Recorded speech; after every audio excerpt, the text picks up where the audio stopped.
Good evening, children of the night, and welcome. I'd like to start this week by giving a huge shout out to all of you amazing listeners who've shown your love and support of the show over on our new Patreon page. You are the fuel that keeps this infernal engine running and churning out nightmares to haunt your sleepless nights. If you're not a Patreon supporter, but you'd like to be, head on over to our new page at patreon.com/tales to terrify. Patrons have access to ad-free episodes and bonus content you won't find anywhere else. In fact, we're in the process of wrangling our first piece of bonus fiction. I won't say much, but I will tell you we're starting off with a killer classic. But that's enough housekeeping. What say we get back on the road? This week, we find ourselves in Utah. Covering more than 2,300 square miles, the Great Salt Lake is one of the saltiest bodies of water in the world. That makes it fairly strange and unique to begin with, so it comes as no surprise that some of the stories that surround it are stranger still. John Baptiste was, by all accounts, exactly the kind of man you'd expect to take up the occupation of gravedigger. One of the first gravediggers employed by Salt Lake City in the late 1800s, he was a shy, quiet introvert who preferred spending time alone with his thoughts rather than socializing or visiting with friends. He was a punctual, hard worker, though, so the people of Salt Lake City never had reason to pay him much attention. In fact, most people would probably have considered themselves fortunate to not have a reason to deal with Baptiste. For about 3 years, he went about his work, day in and day out, digging holes 2.5 feet by 8 feet and 6 feet deep. Then, he'd place the coffin in the hole and go about reversing the work he'd just done, filling the hole back in with shovel after shovel of black earth. It was thankless work, but he seemed to enjoy it. In the 1800s, funerals were usually held at the deceased's home, so, other than the occasional lingering mourner or family member at the graveside, for the most part, John Baptiste would have worked alone, just the way he liked it. When a man showed up from the eastern part of the States, however, Baptiste's quiet routine was changed forever. The man was there to request the body of his recently deceased brother, to have him exhumed so he could be transported back east to be buried in the family plot. His wish was granted, and the grave was dug up. The casket was carefully raised from its resting place and the top pried off. But rather than finding his brother's body resting peacefully in suit and jewelry in which he was buried, the corpse inside the casket was completely naked and lying face down, as though he had been dumped there with little to no care or consideration for his dignity. The outraged brother immediately contacted city officials, and an investigation was launched. Both Baptiste and the cemetery itself were put on surveillance, and it wasn't long before the watchful eyes of the investigators witnessed some unusual activity. Baptiste was spotted pushing a wheelbarrow between a storage shed and a freshly opened grave. When the authorities rushed in to intercept him, they were shocked to find the contents of the wheelbarrow: a naked human corpse. Baptiste, they discovered, had stripped the body of clothing and valuables in the shed and was transporting it back to the grave to be dumped back into its casket like the man's brother. They arrested Baptiste on the spot and immediately went to search his home. Inside they found clothing, a lot of clothing. Clothing that clearly had not belonged to Baptiste. Some had been used as drapery, some for covering furniture, others lay in piles around the home. And in the basement, a large vat used for boiling the corpse's clothing. Even grave robbers can appreciate the need for hygiene, I suppose. As soon as the locals caught wind of what had happened, they flocked to the cemetery to check on the graves of their loved ones. Police collected all of the clothing from Baptiste's home and combed the local second-hand stores, where they learned he had pawned many pieces of jewelry for cash. All of the clothing and personal items they collected were taken to City Hall to allow relatives the chance to identify them. All told, the total number of corpses that Baptiste had robbed was estimated at more than 350. John Baptiste's trial was short and decisive. From all accounts, he didn't put up much of a fight. For the crime of grave robbery, he was branded with a hot iron and banished to Fremont Island in the Great Salt Lake to live out the rest of his days. They chained him up, threw him in a boat, and rowed out to the island, where he was unshackled and dumped on the shore to fend for himself. It was about 3 weeks later when law enforcement returned to the island to check on their prisoner. On searching the island, they found the remains of a campfire and the corpse of a cow that had been killed and tanned for leather. But no other trace of Baptiste was found. Some believe that he killed himself rather than try to scrape out a sad existence on the remote island. Others think he built a raft and escaped, or possibly died in the attempt. But whether or not John Baptiste physically made it off the island, there's a chance he never truly left. Stories of a man who wanders the shores and beaches of the island still persist today, dressed in the dirty workwear of a gravedigger and clutching a bundle of wet, rotting clothes. It's amazing, isn't it? The lengths some people will go to for a new outfit. Now let's get you fitted with some fiction, shall we? Our first story of the evening comes from O.D. Hegre. O.D. Hegre is a former academic teaching and involved in biomedical research at the University of Minnesota and later in the biotech industry. After 3 decades plus of trying to understand how the world works, he retired. Now he sits at his keyboard every day, spending less time thinking about how things are and more time imagining how they could be. Despite residing in the sunny Sonoran Desert south of Tucson and basking in the bright smile and wisdom of his muse and beautiful spouse, Maleva, his journey with the written word always seems to take him to the dark side. And so he is pleased to offer up for our listening pleasure this inky little piece of flash fiction. Considering the horror of the current political and social climate, its theme of comeuppance, he says, seems wholly appropriate. Join me for O.D. Hegre's Immersion Art, which first appeared in Bewildering Stories No. 578 and is included in his print anthology Something's Been Brewing, available on Amazon.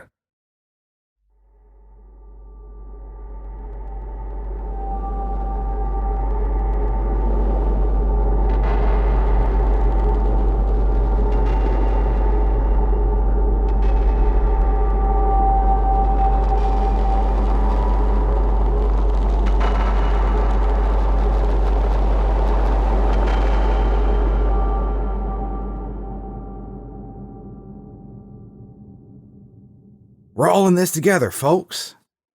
The transient's voice competes effectively with the myriad of clatter and clamor that surrounds us on this cold fall evening. He is right beside me now. You need to walk in our shoes, man. His words emerge in puffs of condensation, disappearing as rapidly as they appear. The lights of the 4-star restaurant beckon, and we pick up our pace. He's holding up a large white sign. No gifts too small, it reads. Rob escapes first, holding the door for Janet. The warmth embraces me, and I turn for one last look. The man's hat is pulled down against the chill, but even in the dim light I can see the sunken jowls, the weathered face, the broken teeth, and the clouded green eyes. Asshole, I think. Panhandling in this neighborhood? We should have called a cop, I say. Janet and Rob agree. The whole thing took less than a minute, but could have ruined our evening. Still a bit shaken by the encounter, I sip my second glass of the 55 Mouton Rothschild. Our waiter arrives and the Chateaubriand, à point, erases all remaining stress. but the incident remains the focus of conversation during the meal. Then the crème brûlée arrives, and we switch to more mundane things, like business. At the end of the evening, we all agree. We're dyed in the wool of social Darwinists. It's such a compelling philosophy when you're at the top of the heap. Each of us gets exactly what we deserve, Janet offers. Those bleeding heart liberals on the Upper East Side, Rob chimes in. Assuage their guilt by pleading for the poor with their progressive agenda. The so-called 99% have the attention span of a goldfish, I add. Then back to their miserable little lives. And the transient? Telling us to walk in their shoes? Those shoes are too small because their goals are too limited. Their initiative lacks breadth. And Janet raises her glass. Because their work ethic is too meager. Finishing the thought, Rob holds his glass high as well. To say nothing of their diminished intellectual capability. And my glass joins theirs. Hear, hear! We all cry out in unison. Our glasses clink together, and the last of the wine disappears. I'm 20 minutes late. Janet is going to be really tickled. The banner reads Gallery Romani. I pull my collar up against the cold. Rob saw the advertisement in The Voice yesterday. He told Janet and she told me, knowing I needed something au courant for next week's column. Immersion art, the ad read.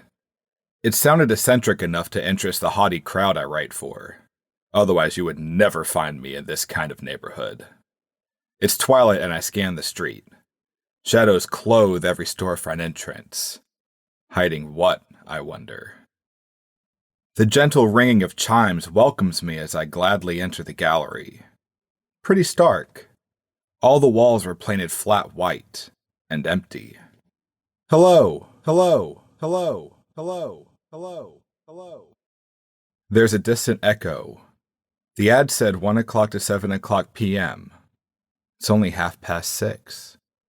Hello, hello, hello, hello, hello. I pass into the next room. Small, cramped actually. Anybody here? Anybody here? Anybody here? Anybody here? Again the echo. A pedestal dominates the middle of the room. It just sits there, like the walls, empty. Janet? You here, Janet? There's a hint of something in the air. Can't make it out. The next room mirrors the last two except the walls are painted gray. Accent lights mark where all this immersion art should be, but again, just empty spaces. Janet obviously is not here. Got pissed and left, no doubt.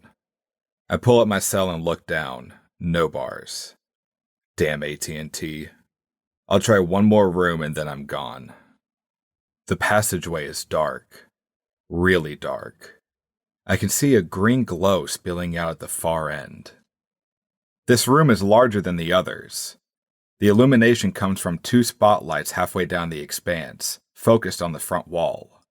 Something down there shimmers in the light. That odor, stronger now. I am standing in front of the only piece of art in this whole bloody gallery. It's a 6 by 12 inch framed holographic picture. Above it hangs a golden placard. The words shine in the light. Madame Romani's immersion art. Join us. I'm thinking, no professional gallery would display a work of this size in this manner. I can just make out the face of a figure in the foreground.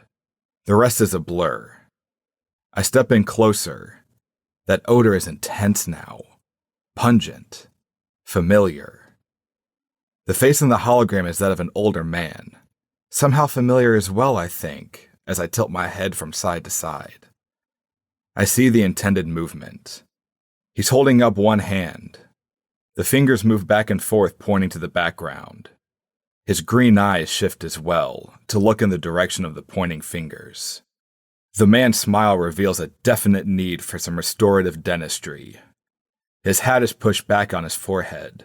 A few wisps of hair escape from beneath. Age spots dot the gaunt face.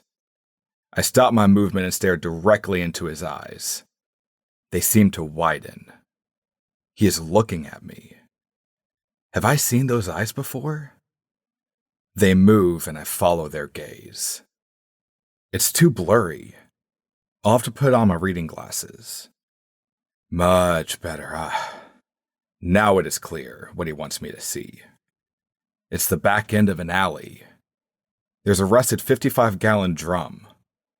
A large white placard rests against it, and smoke floats above it. That's it. I realize the odor.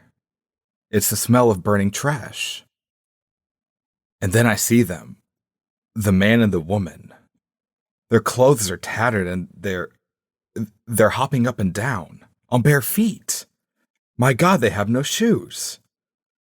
They look out towards me, motioning frantically, waving their arms in front of their bodies like they are moving something away. Is it the smoke that's bothering them? It looks like... For a moment, I cannot move. Then I push my face to within inches of the hologram. In the verdant light, I recognize the face of the woman. Janet? The name escapes my lips in disbelief. Janet! The man moves forward now, more animated than ever, shifting his weight from one bare foot to the other on the icy asphalt. For God's sake, it's Rob. I stare at his moving lips. He's yelling something, his mouth agape. Then I realize he's not pushing the smoke away from him. He's frantically motioning for me to get back away from the picture. I know what he's screaming now. Run! Run! I try, but I cannot move. I am only inches away from the shimmering green light, and my eyes find those of the man, the transient. I recognize him now. The gaunt features and the damaged teeth. It's his sign up against the trash barrel. I see his other hand now. He's holding something in the darkness. Slowly he pulls it forward. A pair of shoes dangle from tied laces across his palm. He pushes his head back into view. The pupils of his eyes are huge pools. My eyes close. I am falling into those dark green pools.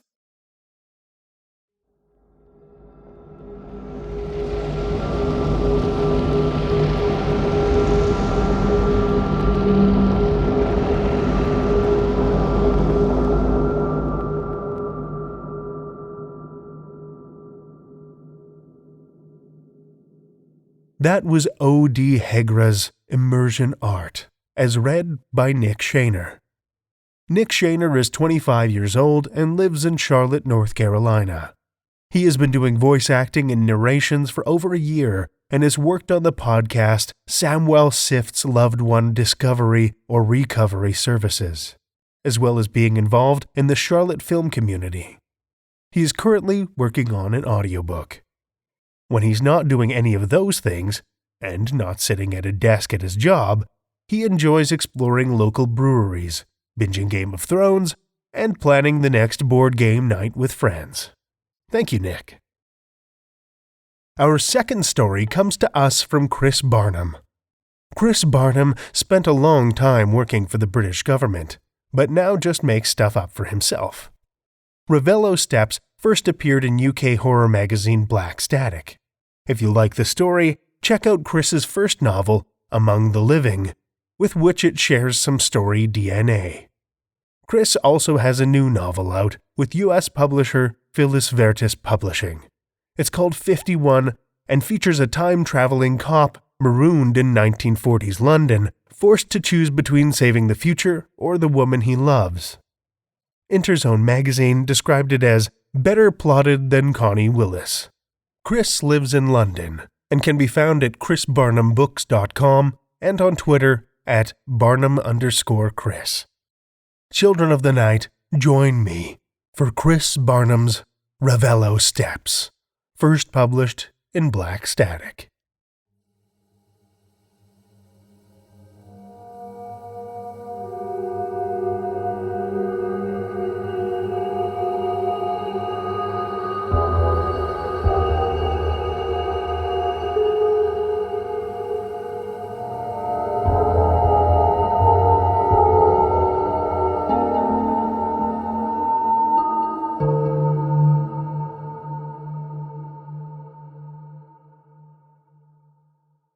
You look like shit. I cleaned myself up in the room and rinsed my mouth with some whiskey from the minibar, but I obviously show signs of the afternoon. Like you care. I get myself a Peroni and sit at Elizabeth's table. She pushes her bag under the table with her foot. She looks fantastic again. Dark hair pulled back and tied with a jewelled clip, lips full and dark as if she has eaten cherries. This morning's faint lines around her eyes are gone, and she is spray-painted again with youth. Seriously? A cool hand on my wrist. What's wrong? When you left this morning, I thought maybe you were gone for good. The hotel bar has a view over the bay, and through the window behind Elizabeth, light is fast draining from the sky, turning the sea below a deep, impossible blue. I decided to take a drive, I say. The coast road twisted like a lunatic ribbon along the cliff tops. I barely noticed the sumptuous views of Sapphire Sea and small towns perched above the water. My mind was full of Elizabeth's bizarre behaviour and the way she walked out before breakfast. The other times, back in London, it was easier to ignore what she was doing. In a city of millions of strangers, she could disappear for days while I lost myself in work. She didn't say where she went, and I didn't ask. Over the years, whenever she came back, it was always good between us. She returned refreshed and revived, always with enough energy for both of us to apply jump leads to our flagging romance. Here in Italy, it was different. It brought into focus the things I could ignore back home, the gaps in our relationship, the lack of common ground, the absence of family or friends or anyone who could tell me what she did and where she was before I met her, or what she did those times when she disappeared without explanation. I stopped in a small town called Atrani and sat on the grey beach of volcanic sand. High crags on either side pinned the town beneath a pale blue V of sky. 50 yards away, a woman walked rapidly along the street. It looked like Elizabeth, but the glare of sun on windows made it hard to see. The woman turned a corner and disappeared. I ran up the beach and crossed the road. A narrow street led under an arch into a small square. There was no sign of the woman. To my left, a narrow set of stone steps led upwards for a few yards and then disappeared around to the left. A sign on the wall said, Ravello Steps.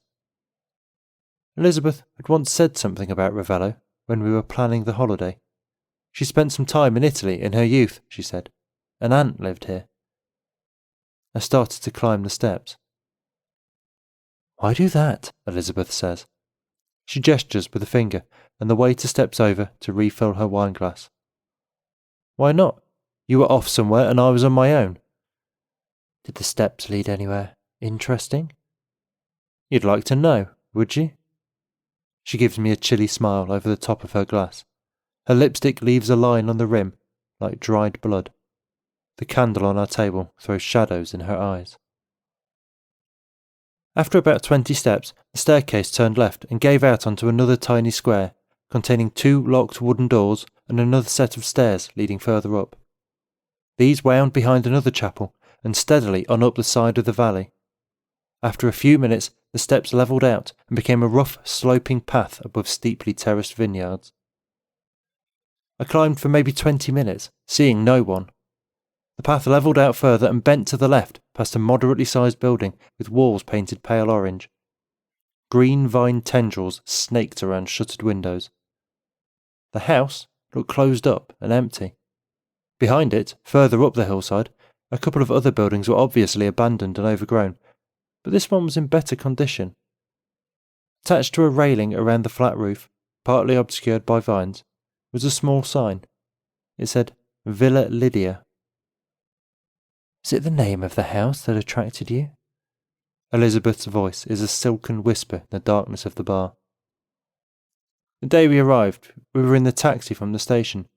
You said you had an aunt who lived in Ravello. I have lots of aunts. You said her name was Lydia.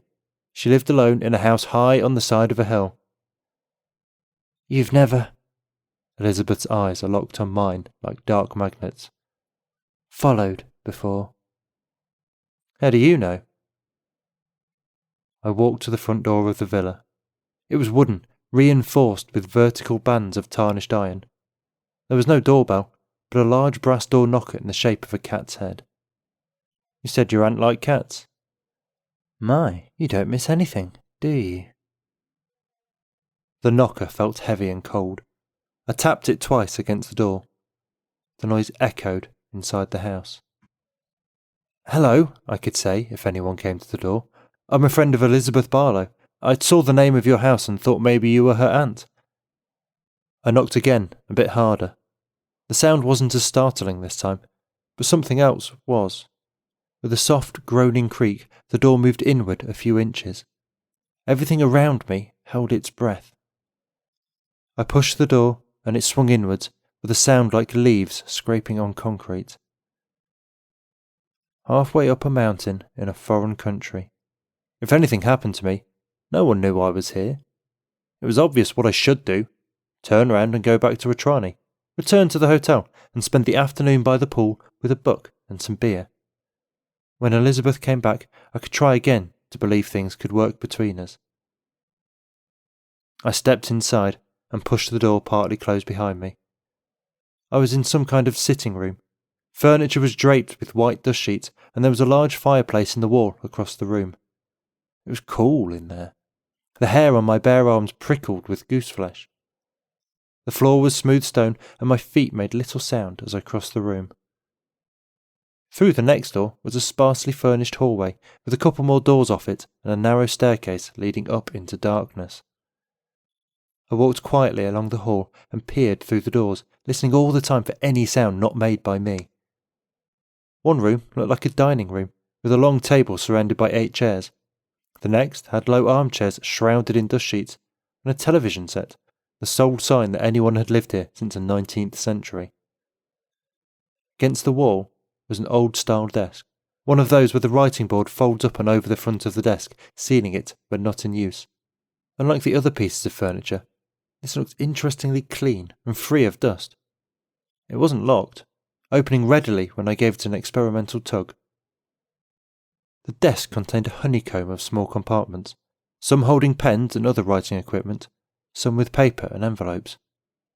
I'm shocked at you, Elizabeth says. Really, I am. Digging around in a stranger's home? What were you thinking? People do worse things. I'm sure. She gives me that cool look again, half amused, half contemptuous. But not people you know, surely. You tell me. She holds my gaze, and in the end I drop my eyes. I speak again to the tabletop, sliding my finger over the layer of condensation on the outside of my beer glass. I didn't see anything private. Really? Not in the desk, anyway. Is that a sound in the house? I held myself very still to listen. Was it someone walking past on the Ravello path? The wind playing with one of the dust sheets in the first room? I walked back to check the front door. It was open enough to show about 6 inches of bright sunlight outside the house. I couldn't remember how I'd left it. Open like this, or closed? I never knew you were so reckless. Elizabeth leans forward. Her fleshy lips are parted, and her teeth shine like bleached bone in the candlelight. I like it. Obviously, the sensible thing was to leave the house and go back to Atrani. I take a sip of my beer. Obviously. Behind Elizabeth, night has fallen, and the lights of houses on the dark slopes above Sorrento look like salt spilled on a black cloth. But you were having an adventure, weren't you? And you hadn't looked upstairs yet. The stairs were covered in thin carpet, and the walls of the first floor landing were hung with thick embroidered cloth and several paintings. One picture, at the head of the staircase, briefly caught my eye. It showed a young woman standing stiffly upright, long pale hands at her sides. Her hair was pulled back and tied in a topknot with pearl tresses. Her eyebrows were arched and plucked thin. Her mouth was closed in a tight line like the tail of a snake. There was no writing to indicate who she was, who the artist might have been, or even when the painting was done. It struck me how much the woman in the painting looked like Elizabeth. I wondered whether this was the aunt she had mentioned, but it looked too old even to be her aunt. something moved behind me. The sound came from a room further along the landing. I crept closer to the partly open door of the furthest room. There was a low humming noise, like a distant motorway. I leaned forward and put my eye to the narrow crack where the hinged side of the door met the frame.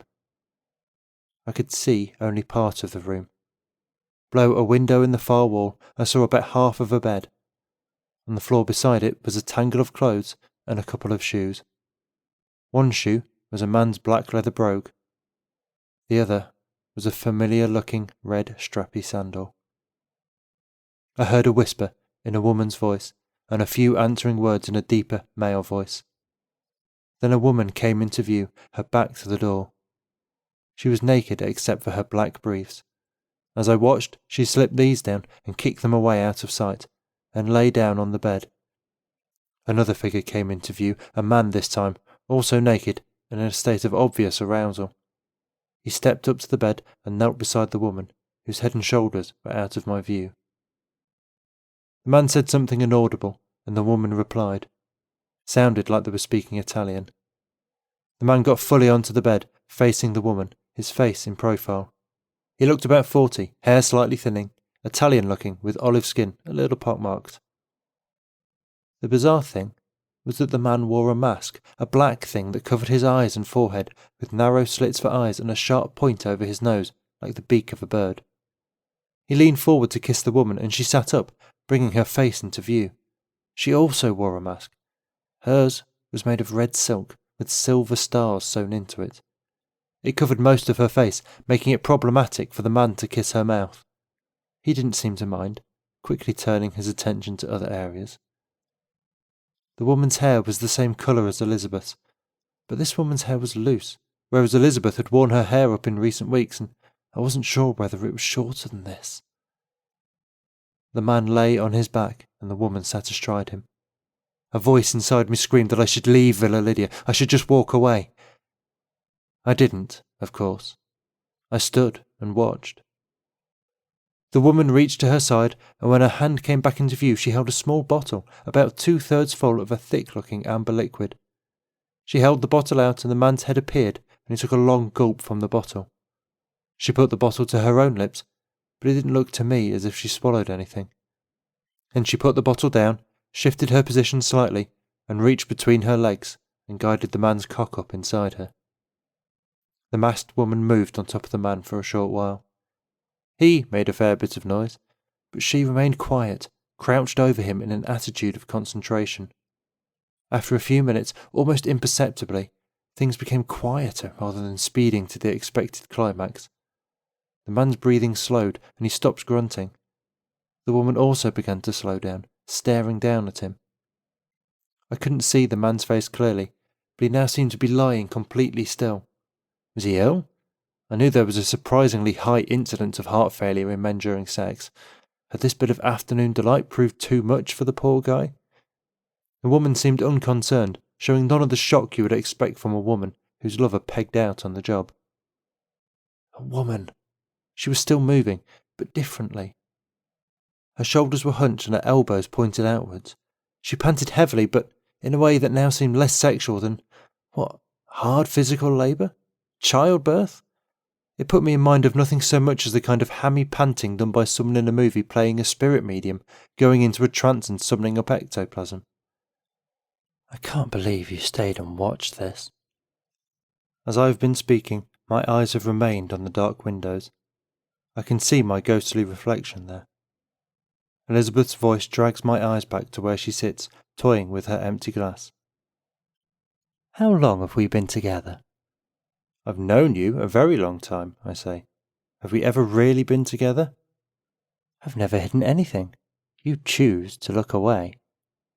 We can't go on like this, I say, gesturing at our reflections in the window. I already look like your father. The light in Villa Lydia's bedroom changed, as if a blue-tinted bulb had been switched on somewhere. The kind of blue you see on those strip lights they have in food shops to zap the flies. There was a whining noise coming from somewhere. The woman was different. She pulled away from the man, who lay paralysed on the bed. Her limbs looked unnaturally long, almost insect-like. She drew herself up and crouched unmoving above the man, like some kind of human spider. She peered down at his stiff face and cocked her head on one side. The woman lifted a hand and licked her fingers. They looked odd, like they had nail extensions. She got to her feet on the bed, but stayed bent over the man, her hands hanging down on either side of him, her hair almost brushing his face. Her body was all arms and legs, as if she had been stretched on a rack.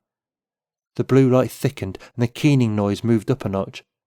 The woman gasped a sharp inward breath and arched her back as she clutched at the man's sides with talon-like fingers.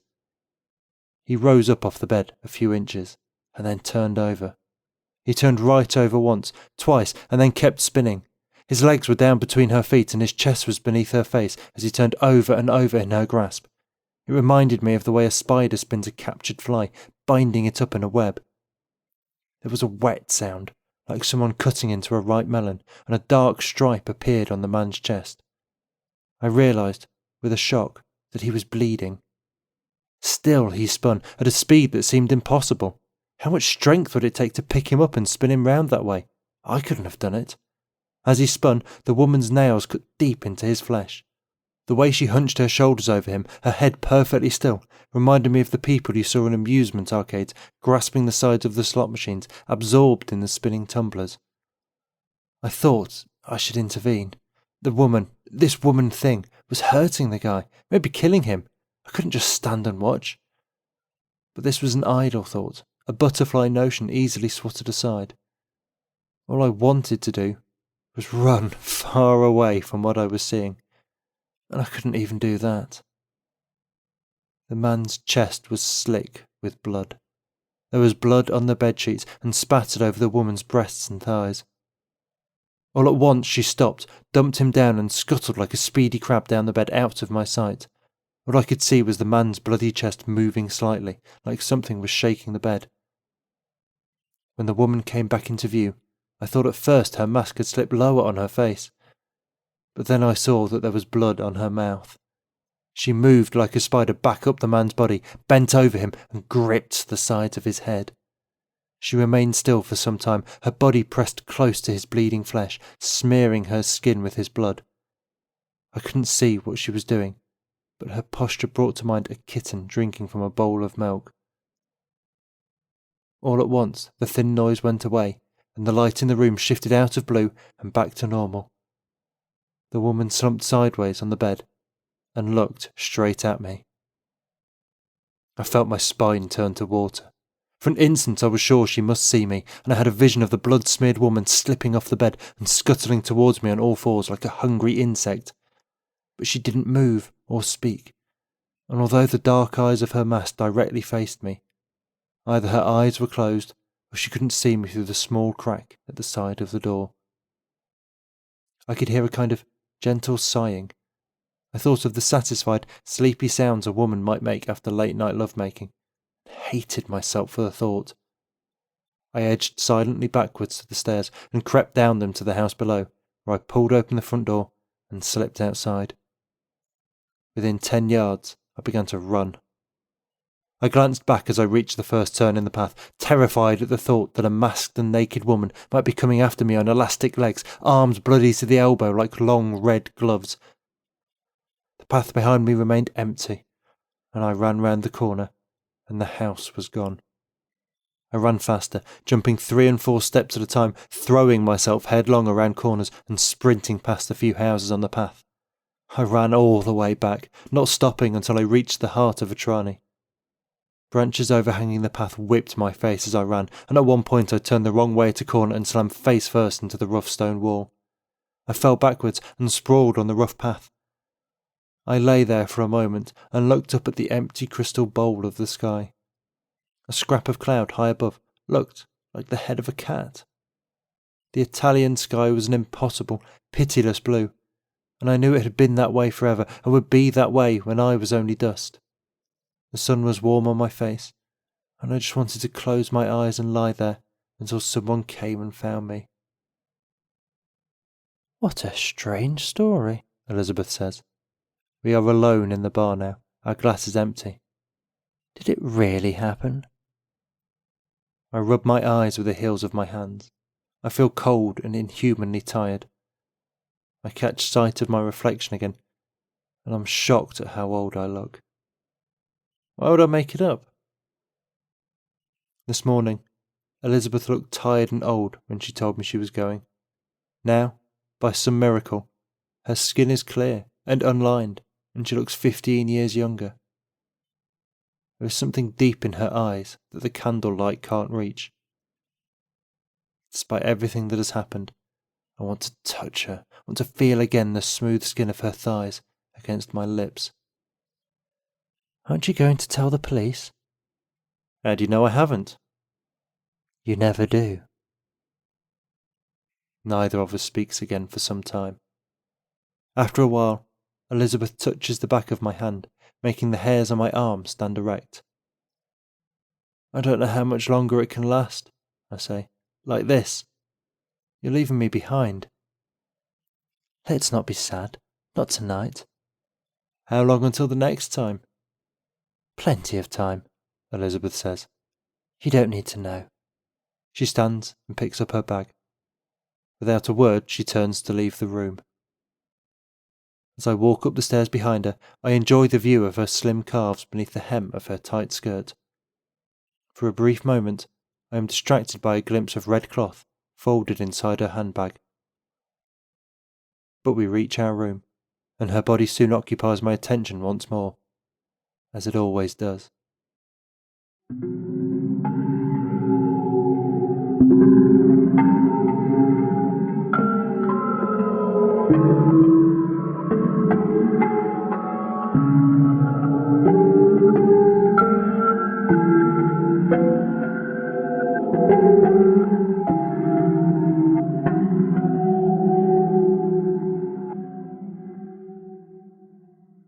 That was Chris Barnham's Ravello Steps, as read by Matt Dovey. Matt Dovey is very tall and very English, and most likely drinking a cup of tea right now. He has a scar on his arm that he can't remember getting, but a terrible darkness floods his mind when he considers it. He now lives in a quiet market town in rural England with his wife and 3 children, and despite being a writer, he still hasn't found the right words to properly express the delight and joy he finds in this wonderful arrangement. His surname rhymes with Dopey, but any other similarities to the dwarf are purely coincidental. He is the Golden Pen winner for Writers of the Future, Volume 32, 2016, and his fiction out and forthcoming all over the place. You can keep up with him at mattdovey.com or follow along on Facebook and Twitter, both as @MattDoveyWriter. Thank you, Matt. Well, children of the night, the hour is late, and we've run out of stories to tell. For now. If you haven't already, check out our Patreon at patreon.com/Tales to Terrify. We've got all kinds of deliciously frightful extras brewing for our supporters that you don't want to miss out on. Also, like us or leave a review on Apple Podcasts or wherever you listen to podcasts. Reviews help keep us on the charts so we can worm our way into the ears of new listeners. Our show is produced by editors Seth Williams and Pete Morcellino, and myself, Drew Sepistini. Theme music by Diane Severson. Tales to Terrify is distributed under a Creative Commons Attribution, Non-Commercial, No Derivatives license. Join us again next week as we infiltrate your mind with more Tales to Terrify.